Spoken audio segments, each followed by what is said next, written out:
Whew.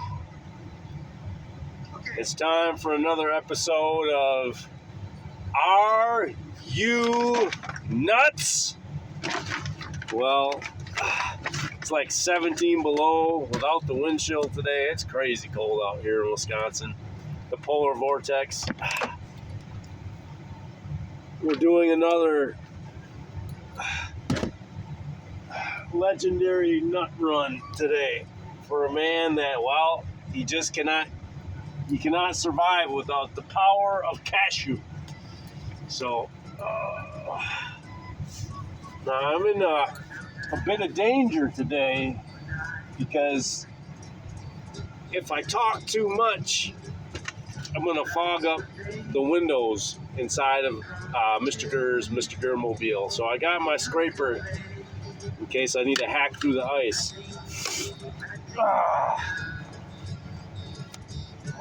It's been a while since I've done a run for Kindness Has No Limits because the weather has just been terrible. And I have been working full steam on Godmaker these days. So this is an interesting thing. And I think I'm going to talk about that, hopefully not steam up the windows too much while I'm driving around town in Neenah. I got milk, I got bananas, and I got cashews in the old hopper here.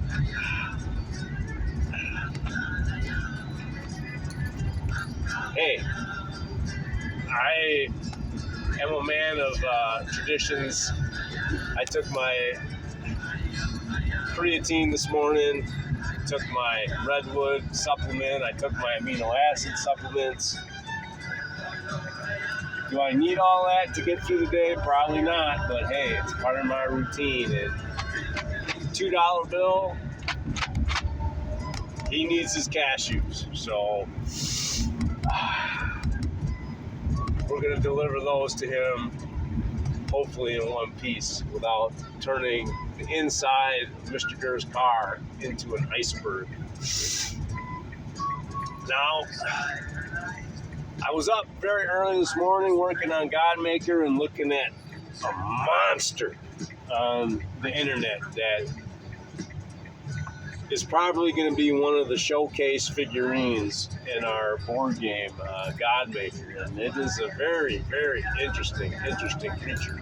Definitely a monster that is very scary. So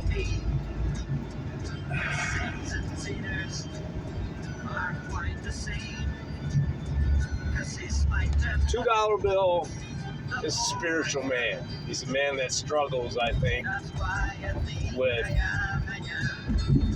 good versus evil, right versus wrong, like so many other people do in the world. I would say that not as many people struggle with that these days because, well, the world is just so chock full of distractions that you can kind of avoid the big struggle of good versus evil if you just, keep your head down, keep your nose in your cell phone, and come to appreciate just how many cat videos there are on the internet. But there's no doubt, since the beginning of time, good versus evil has been slugging it out.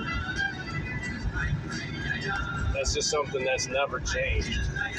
And for some reason, at the center of it all are the souls of us people, and we're kind of, I don't know if we're deserving of all the grand theater of the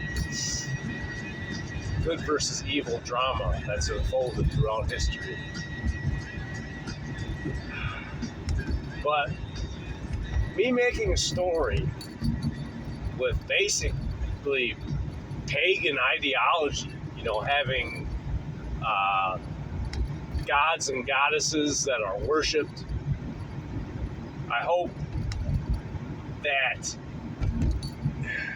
it isn't one of the biggest mistakes that I ever make in my life. Because you know what? I love God. Absolutely 100,000,000%. I believe He's real. So why would I risk creating a story that involves mythology, a mythos of gods that are completely fictional. Well, where does creation come from? I guess some people might say that Harry Potter, well, that's the work of the devil.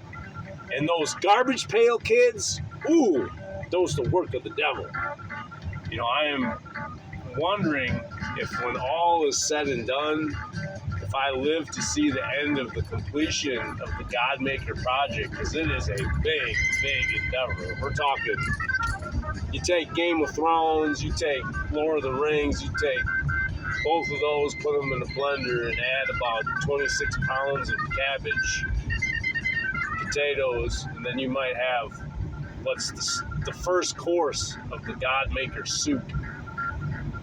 But yeah, I wonder if they will throw that upon my grave. Like, yeah, Mr. Gurr, man, he was how can you call him a man of God when he is inventing all these things that are just horrible, just horrible.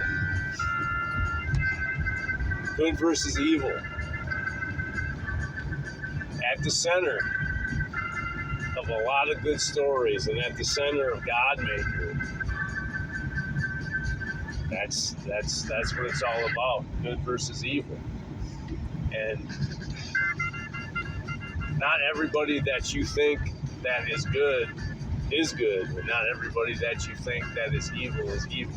That's one of the most important lessons that I've learned in life. But I hope that when it's all said and done, after Mr. Gurr has delivered his last tub of cashews, Godmaker, well, goes from Kickstarter to reality. I hope that they say that, you know what, Mr. Gurr, he done good.